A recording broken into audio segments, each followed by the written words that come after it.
Hi, it's Hannah, and today I'm showing you how to do these cute sugar-coated peppermint candy nails.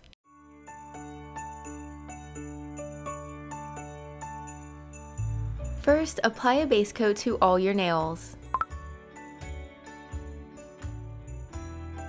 Then use a white polish for the base color. With a red polish and thin brush, draw an S shape down the nail. Do the same thing but a little bit over so that both lines connect in the middle. Then fill it in.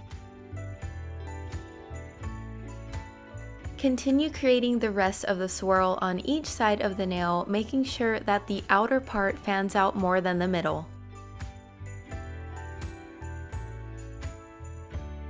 Next, take a pink polish and repeat the same steps to finish the swirl look. Also, don't forget to check in the description for all the products I used in this video. For the sugar-coated effect, I'm going to be using some fine iridescent glitter. So first, apply a layer of top coat, then sprinkle the glitter over the entire nail right after. Tap off the excess and then wait for it to completely dry. Once fully dry, use a brush to brush off the rest of the glitter. So that's it for these fun peppermint nails. I really hope you enjoyed this tutorial. Thanks so much for watching and happy holidays!